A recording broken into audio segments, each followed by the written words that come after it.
श्री कृष्णाय नमः। श्रीमद् आचार्य चरण कमलेभ्यो नमः। श्री गोपी जन वल्लभाय नमः। श्री महाप्रभु जी की निज वार्ता प्रसंग 43। एक समय श्री आचार्य जी महाप्रभु ब्रज में पधारे। ब्रज जो है वह निज धाम है। श्री ठाकुर जी ने जितनी लीला की हैं वे सब ब्रज में ही की हैं, इसलिए आपको ब्रज बहुत प्रिय है। श्री सर्वोत्तम जी में श्री गोसाई जी ने कहा है, प्रिय ब्रज स्थित हैं। एक दिन आपने श्री गोवर्धन नाथ जी का सेवा श्रृंगार किया। राजभोग आरती कर अनौसर कराकर श्री गिरिराज से नीचे उतरकर अपनी बैठक में विराजे थे। एक बाई वैष्णव आनौर में रहती थी। उसको आपकी कृपा अनुग्रह से श्री गोवर्धन नाथ जी के ऊपर बहुत आसक्ति थी। उस बाई ने आकर आपसे विनती की, महाराज मेरे ऊपर कृपा करके एक भगवत स्वरूप की सेवा पधरा दो। सेवा बिना मेरा दिन नहीं निकलता है। आपकी कृपा अनुग्रह से श्री गोवर्धन नाथ जी दर्शन देते हैं, परंतु मेरे ऊपर कृपा करके श्री ठाकुर जी पधरा दो तो मैं श्री ठाकुर जी की सेवा करूं।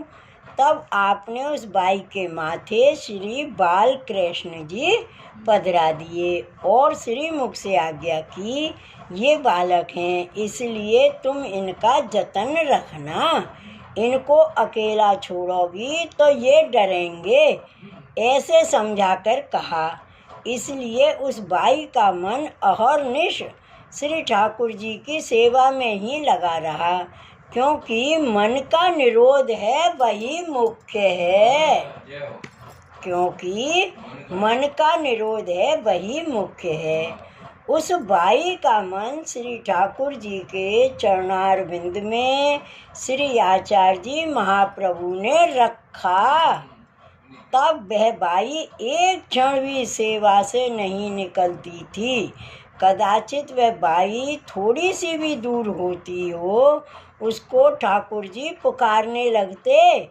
जैसे लौकिक बालक अपनी माता बिना दुखी होता है, वैसे ही श्री ठाकुर जी उस बाई से कहते, अरे तू कहाँ जात है, मैं तो डरता हूँ।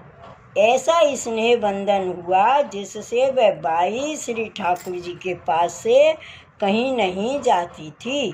वह बाई जब कुछ सामग्री हम समारे तब श्री ठाकुर जी के मंदिर के आगे बैठकर ही सब कार्य करे, थोड़ा भी दूर नहीं जाती थी।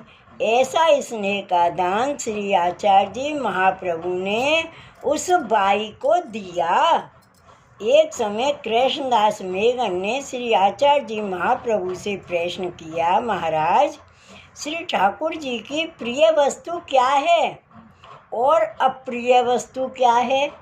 तब आपने श्री मुख से कहा कि श्री ठाकुर जी का भगवदीय का स्नेह अति प्रिय है, गोरस अति प्रिय है। गोरस में दूध, दही, माखन, घृत सब आता है। प्रथम श्री आचार्य जी ने भक्तों का स्नेह कहा।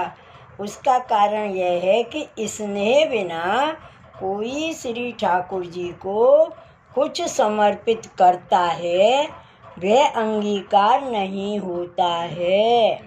इस मार्ग में स्नेह ही मुख्य है। स्नेह से जो कोई श्री ठाकुर जी की सेवा थोड़ी सी भी करता है उसका वे बहुत मान देते हैं। वही सूरदास जी ने गाया है, राई जितनी सेवा को फल मानत मेरु समान।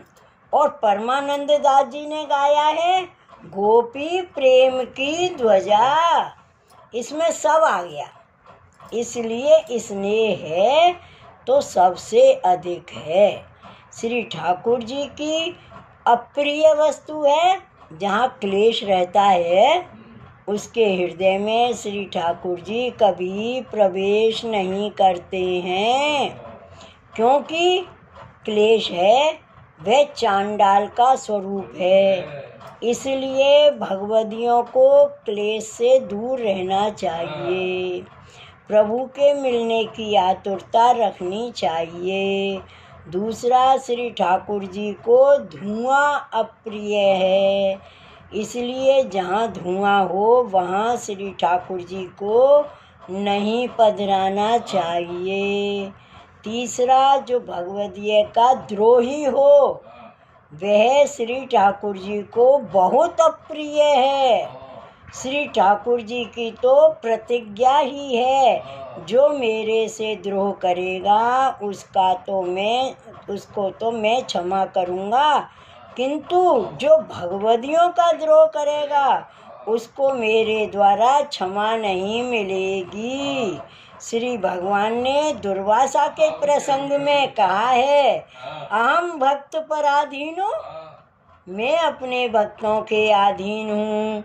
इसलिए भगवदियों का द्रोही श्री को अत्यंत अप्रिय है। इस प्रकार का दान श्री आचार्य जी महाप्रभु ने उस बाई को किया था। इसलिए वह बाई भली भांति से श्री ठाकुर जी की सेवा करने लगी। वह बाई सोती तो रात्रि को श्री ठाकुर जी के निकट ही सोती और क्षण क्षण में श्री ठाकुर जी से कहती, महाराज मैं बैठी हूँ, आप डरो मत, सुख से सोवो।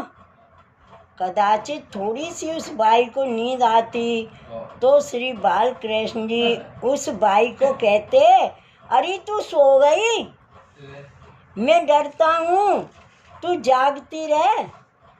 ऐसा अनुग्रह श्री ठाकुर जी उस बाई पर करते थे। ऐसा करते हुए उस बाई का निरोध सिद्ध हुआ। एक दिन रात्रि को श्री गोवर्धन नाथ जी ने उस बाई के घर पधार कर कहा, अरे बाई किवाड़ खोल, मैं आया हूँ। तब उस बाई ने कहा कि महाराज आप पधारे, बड़ी कृपा की, किंतु मैं उठूँगी तो मेरा बालक डरेगा, इसलिए आप सवेरे पधारना। यह कहकर वह उठी नहीं। तब श्री गोवर्धन नाथ जी उस बाई पर बहुत प्रसन्न हुए और श्रीमुख से आज्ञा की, अरे अमुकी, मैं तेरे ऊपर प्रसन्न हूँ, तू जो कुछ मांगेगी वह दूंगा। तब उस बाई ने श्रीनाथ जी से विनती की, महाराज आपने श्री आचार्य जी महाप्रभु की कृपा से सब कुछ दिया है और आप प्रसन्न हुए हो, तो एक वस्तु आपके पास से मांगती हूँ।